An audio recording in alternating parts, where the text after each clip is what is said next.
ہماری زندگی میں جو امتحان ہوتے ہیں، ہماری زندگی میں جو ٹیسٹ آتے ہیں، ہماری زندگی میں جو مشکلات آتی ہیں، ان سے کیسے نپٹا جائے، کیونکہ کوئی انسان بھی اس سے خالی نہیں ہے. ہر انسان کسی نہ کسی مشکل میں ضرور پڑتا ہے. اور پھر آپ نے دیکھا ہوگا کہ ایک مشکل میں پڑا، وہاں سے نکلا، آگے ایک اور آگئی، پھر آگے ایک اور آگئی، اور اس وقت یوں لگتا ہے کہ جیسے ساری دنیا سے زیادہ ہم پر ہی کو مصیبت آ ٹوٹی. حالانکہ اگر ہم دوسروں کی بات سنیں تو بعض اوقات لگتا ہے کہ بھئی ان کی پریشانی تو مجھ سے بھی کہیں زیادہ ہے. بہرحال اللہ سبحانہ وتعالیٰ مشکلات کے بارے میں قرآن مجید میں فرماتے ہیں فَإِنَّ مَعَ الْعُسْرِ يُسْرًا إِنَّ مَعَ الْعُسْرِ يُسْرًا، بے شک ہر مشکل کے ساتھ ایک آسانی ہے، بے شک اسی مشکل کے ساتھ ایک اور آسانی ہے. یعنی جہاں مشکلات ہیں وہاں آسانیاں بھی ہیں. رسول اللہ صلی اللہ علیہ وسلم نے یہ فرمایا کہ مدد صبر کے ساتھ ہے. یعنی جب کوئی مشکل آ جائے تو صبر سیکھو، صبر کرو، کیونکہ صبر کے ساتھ اللہ کی مدد آتی ہے. قرآن مجید میں آتا ہے ان اللہ مع الصابرین، بے شک اللہ صبر کرنے والوں کے ساتھ ہے، اللہ ان کی مدد کرتا ہے. حدیث میں آتا ہے کہ مدد صبر کے ساتھ ہے، کشادگی تنگی کے ساتھ ہے، اور بے شک ہر مشکل کے ساتھ ایک آسانی ہے، بے شک اسی مشکل کے ساتھ ایک اور آسانی ہے. جب مشکل آئے تو ہمیں تو صرف مشکل ہی نظر آتی ہے، آسانی کون سی ہے وہاں، یا اس میں خیر کون سی ہے؟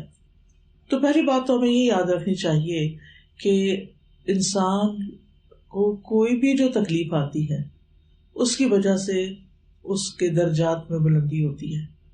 اگر وہ صبر کرتا ہے تو اس کو ثواب ملتا ہے، اللہ کا قرب نصیب ہوتا ہے، انسان میچور ہوتا ہے، پختہ ہو جاتا ہے، اور انسان کو اس دنیا میں رہنے کا ڈھنگ آتا ہے.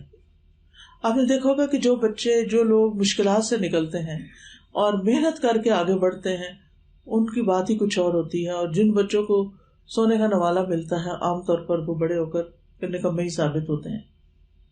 تو مشکلات جو ہیں دنیا میں بھی انسان کو پختہ کرتی ہیں، اور آخرت میں تو خیر بہت سارے اجر و ثواب ہیں.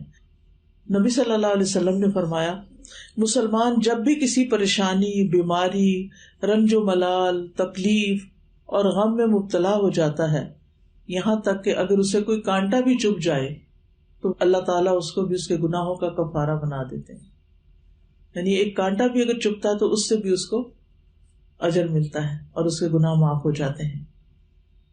اب یہ ہے کہ اگر تکلیف آ جائے تو پھر کریں کیا؟ ہم سب سے پہلی بات یہ ہے کہ اللہ کی طرف رجوع کریں، اللہ سبحانہ تعالیٰ کو پکاریں، اس سے دعا کریں، اس کا تقوی اختیار کریں. اور تقوی کیا ہے کہ جن کاموں کا اس نے حکم دیا وہ کریں، اور جن چیزوں سے منع کیا ان سے رک جائیں، کیونکہ اس کے بڑے فائدے قرآن میں بتائے گئے تقوی کے. اللہ تعالیٰ فرماتے ہیں وَمَن يَتَّقِ اللَّهَ يَجْعَل لَّهُ مَخْرَجًا وَيَرْزُقْهُ مِنْ حَيْثُ لَا يَحْتَسِبُ، اور جو اللہ سے ڈرے گا وہ اس کے لیے نکلنے کا کوئی راستہ بنا دے گا اور اسے وہاں سے رزق دے گا جہاں سے اس نے گمان بھی نہیں کیا ہوگا. یعنی رزق کا وہ دروازہ کھلے گا جو اس نے کبھی سوچا بھی نہیں ہوگا. اور یہ اللہ تعالیٰ کا فرمان ہے. اللہ سبحانہ تعالیٰ یہ ہمیں بتا رہے ہیں کہ ایسا ہوگا، لیکن اس کے لیے تقوی اختیار کرنا ضروری ہے. اسی طرح اجتماعی طور پر جس قوم کے اندر تقوی آتا ہے اللہ تعالیٰ اس پر آسمان اور زمین سے برکتوں کے دروازے کھول دیتے ہیں. وَلَوْ أَنَّ أَهْلَ الْقُرَىٰ آمَنُوا وَاتَّقَوْا لَفَتَحْنَا عَلَيْهِمْ بَرَكَاتٍ مِّنَ السَّمَاءِ وَالْأَرْضِ، اگر واقعی بستیوں والے ایمان لے آتے، اللہ کا تقوی اختیار کرتے، تو ہم ان پر آسمان اور زمین کی برکتوں کے دروازے کھول دیتے.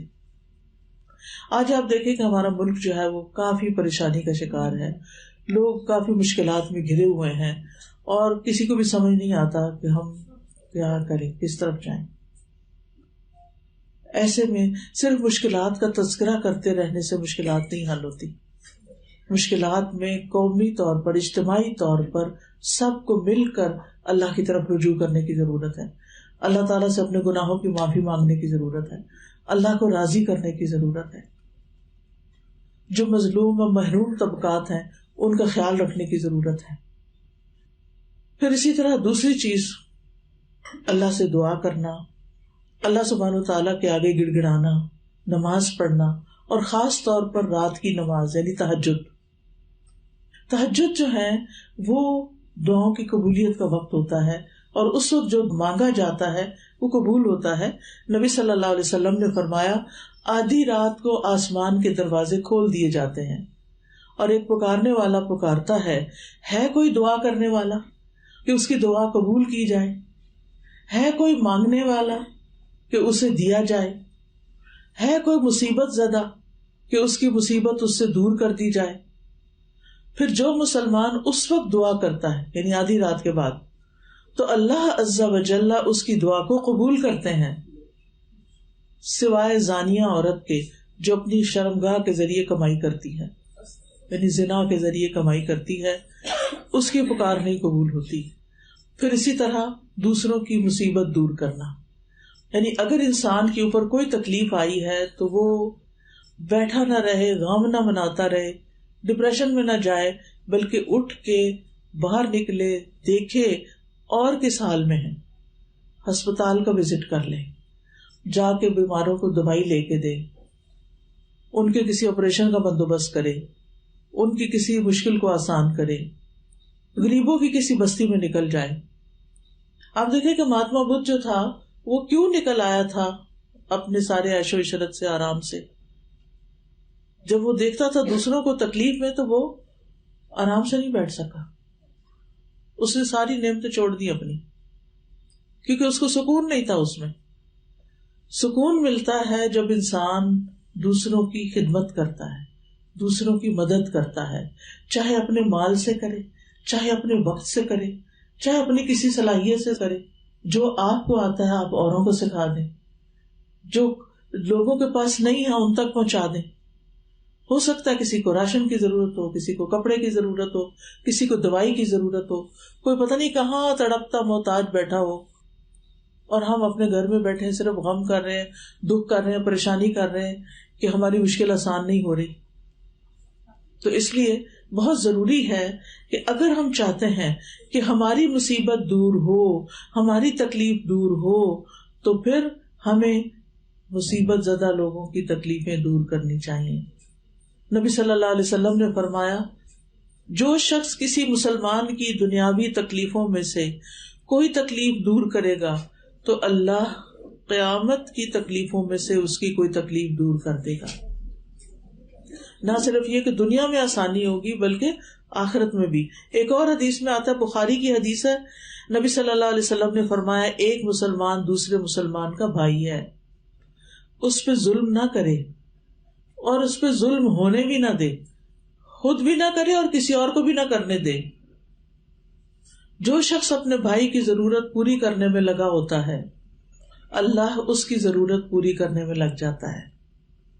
آپ دوسروں کی ضرورتیں پوری کریں، اللہ آپ کی کرے گا. اور جو شخص کسی مسلمان کے عیب کو چھپائے گا اللہ قیامت کے دن میں اس کے عیب کو چھپا دے گا. یعنی اگر کسی کی کوئی ایسی خامی پتہ چلی، کوئی خرابی پتہ چلی، تو اس کو شہرت نہیں دینی چاہیے. پھر اسی طرح اگر آپ چاہتے ہیں کہ تنگی تکلیف میں آپ کی دعائیں سنی جائیں تو اس کے لیے ضروری ہے کہ آپ خوشحالی میں، آسودگی میں زیادہ سے زیادہ دعائیں کیا کریں. نبی صلی اللہ علیہ وسلم نے فرمایا جو شخص پسند کرتا ہو کہ اللہ خوشی اور غم کے وقت اس کی دعا قبول کرے تو اسے چاہیے کہ وہ خوشحالی اور آسودگی میں زیادہ دعائیں کیا کرے. کیونکہ جب ہمارے دن اچھے ہوتے ہیں، ہمیں سب کچھ ملا ہوا ہوتا ہے، ہمیں کسی چیز کی پرواہ نہیں ہوتی، تو ہم اس وقت اللہ ہی کو بھول جاتے ہیں. حالانکہ اللہ تعالیٰ کا شکر زیادہ ادا کرنا چاہیے، اللہ کی طرف زیادہ رجحان کرنا چاہیے، لیکن ہم اسی کو بھول جاتے ہیں. تو کیا فرمایا کہ کیا کرے انسان اس وقت؟ اچھے دنوں میں اللہ کو پکارے. ورنہ پتہ کیا ہوتا ہے، جو فرشتے ہوتے ہیں نا، وہ جب آسمان پہ ہماری دعائیں جاتی یعنی پریشانی کے وقت، کہتے کہ یہ آواز پہلے تو کبھی نہیں سنائی تھی، یہ کو پہلی دفعہ ہی آئی ہے. یعنی جو بندہ کبھی نہیں پکارتا، صرف تکلیف میں پکارتا. اس کا یہ مطلب نہیں کہ ہم تکلیف میں نہ پکاریں، تکلیف میں بھی پکاریں. اللہ سنتا ہے، سب کی سنتا ہے، گناہ گار کی بھی سنتا ہے، نیکوکار کی بھی سنتا ہے، جو دوسروں کی مدد کرتا ہے اس کی بھی سنتا ہے، جو نہیں کرتا اس کی بھی سنتا ہے، کیونکہ وہ سب کا اللہ ہے. وہ سب کا رب ہے. تو بہرحال ہمیں دوسروں کی تکلیف میں ان کے کام آنا ہے اور اپنے اچھے حال میں اللہ کی طرف رجوع کرنا ہے. دعاؤں کی قبولیت کا جہاں تک تعلق ہے تو اس میں یہ یاد رکھیے کہ انسان جب اللہ تعالیٰ کی تعریف بیان کرتا ہے، درود شریف پڑھتا ہے، تو اس کے بعد دعا قبول ہوتی ہے. سورۃ فاتحہ جو ہے یہ بھی ان سورتوں میں سے ہے جن کو پڑھنے کے بعد دعا کی جائے تو دعا قبول ہوتی ہے. اور وہ کیا ہے؟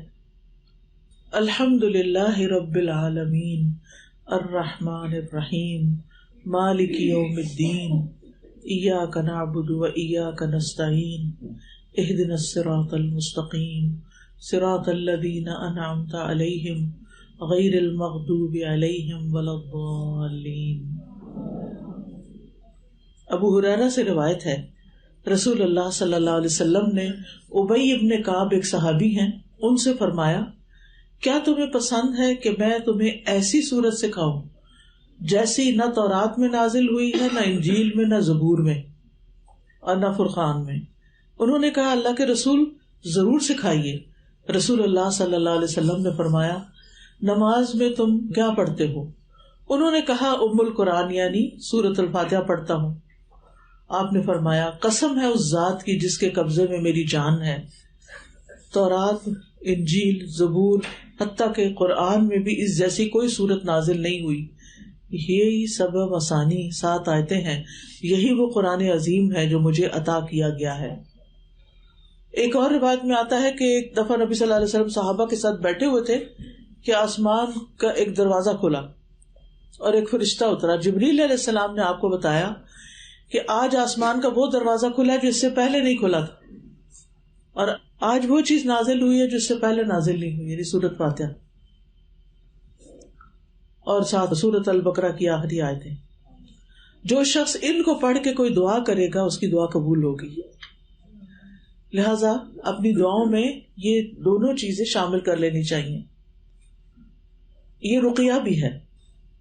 رقیہ کا مطلب ہے دم، یعنی آپ نے کسی کو دم کرنا ہے، حتیٰ کہ آپ اپنے اوپر بھی سورۃ فاتحہ پڑھ کے ہاتھ میں پھونک کے سارے جسم کے اوپر آپ پھیر لیں، اپنے آپ کو جھاڑ دیں. پھر قل هو اللہ پڑھ کے، قل اعوذ برب الفلق پڑھ کے، قل اعوذ برب الناس. مثلا رات کو آپ کو نیند نہیں آ رہی یا ویسے ڈپریشن ہوا ہے، کوئی دل خراب ہو رہا ہے، کچھ بھی. اور ایک چیز اور شامل کر لیں، اعوذ باللہ السمیع العلیم من الشیطان الرجیم من ہمزہ ونفخہ ونفثہ. 3 دفعہ پڑھ کے اپنے دل کے اوپر پھونک ماریں، تھتکاریں، تاکہ شیطانی وسوسے ختم ہو. یہ شیطان ہے جو انسان کو پریشان رکھتا ہے، تو آپ نے پریشان نہیں ہونا. ویسے بھی انسان جیسے سوچنے لگتا ہے نا پھر ویسی چیزیں ہونے بھی لگتی، اس کو نظر بھی ویسی آتی ہے.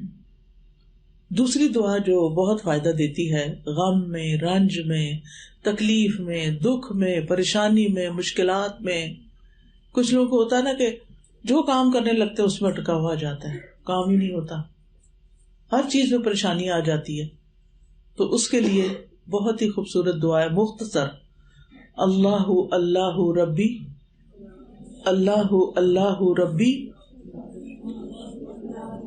لا اشرک بہ شیئا لا اشرک بہ شیئا.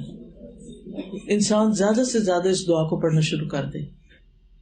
کبھی ایسا ہوتا ہے نا وجہ ہی نہیں پتا ہوتی، پتہ نہیں کس بات پہ دل گھبراتا ہے، دھڑکنے لگتا ہے زور زور سے، لگتا ہے جیسے کچھ ہو گیا، حالانکہ کچھ نہیں ہوتا، شیطان انسان کو پریشان کر رہا ہوتا ہے. تو اللہ اللہ ربی لا اشرک بہ شیئا.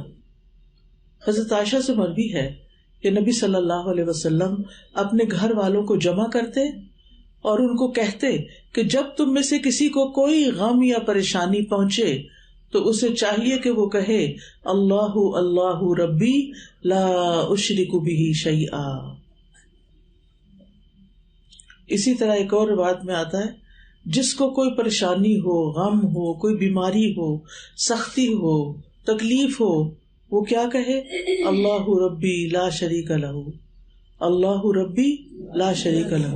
پچھلی دعا اگر مشکل ہے تو یہ تو کچھ مشکل نہیں، اللہ ربی لا شریک لہ، بس یہ پڑھتا جائے تو اس انسان سے وہ تکلیف دور کر دی جاتی ہے جس میں وہ مبتلا ہوتا ہے.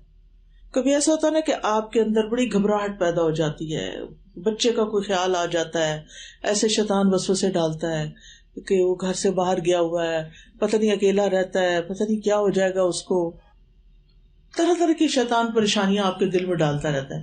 آپ اس سے فارغ ہوتے ہیں تو کوئی اور وہ دشمن ہے نا، چھوڑتا نہیں. اور اس کو پتا کہ جب بندہ پریشان ہوتا ہے تو پھر اس سے ہر غلط کام کروایا جا سکتا ہے. پھر آپ دیکھیں کہ آیت کریمہ حضرت یونس علیہ السلام کی دعا ہے. جب انہوں نے یہ دعا پڑھی تو اللہ تعالیٰ فرماتے ہیں فاستجبنا له ونجیناہ من الغم وکذالک ننجی المؤمنین. ہم نے اس کی دعا قبول کر لی، اسے غم سے نجات دے دی، اور اسی طرح ہم ایمان والوں کو نجات دیا کرتے ہیں. ایمان والوں کو ایسے ہی نجات دیتے ہیں غموں سے، تکلیفوں سے. تو اب آپ دیکھیے کہ لا الہ الا انت سبحانک، کوئی ضروری نہیں کہ 1,40,000 پڑھے. کچھ لوگ گھبرا کے پھر پڑھتے ہی نہیں.